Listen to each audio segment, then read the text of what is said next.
দেখো সময় কার্য থেকে একটা অঙ্ক। ঠিক আছে, বলছে ABC একটি কাজ যথাক্রমে 6 দিন, 10 দিন আর 15 দিনে করতে পারে। মানে ওরা একা একা, তারা একসাথে কাজটি করে করে করে মোট 300 টাকা পেলো, তাদের দুদিনের মোট পারিশ্রমিক কত টাকা? তাহলে আমরা যারা টাইম এন্ড ওয়ার্কের কনসেপ্ট জানি, সময় কাজে তারা কি করে করি আমরা, এই A B C তিনজনের একা একা যেদিন যেদিন মানে যতদিন যতদিন লাগছে সেগুলো কি করি, একটা এলসিএম নিয়ে মোট ওয়ার্ক ধরি। ঠিক আছে, তো এদের এলসিএম কত হবে? 15 দিয়ে 30, 30 হচ্ছে, এই ধরো এটা হচ্ছে টোটাল ওয়ার্ক, মানে পুরো কাজটা 30 মিনিট। এবার এই 15 দিনে করলে ওর ক্ষমতা কত হবে?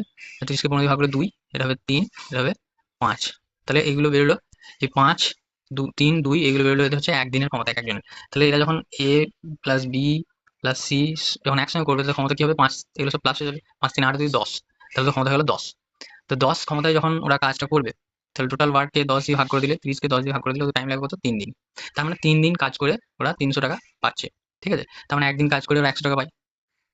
তাহলে আমাকে জানতে চাইছে কোশ্চেনে দুদিনে মোট পারিশ্রমিক কত, তাহলে দুদিন কাজ করে 200 টাকা পাবে। ঠিক আছে, তাহলে আমাদের অ্যান্সার হয়ে যাবে অপশন বি হচ্ছে কারেক্ট অ্যান্সার। এরকম আরো ভিডিও পেতে আমার চ্যানেলটা সাবস্ক্রাইব করে রাখবে এবং পাশে থাকা বেল আইকনটি অন করে রাখবে, যাতে সমস্ত ভিডিও তোমাদের কাছে সহজেই পৌঁছে যায়।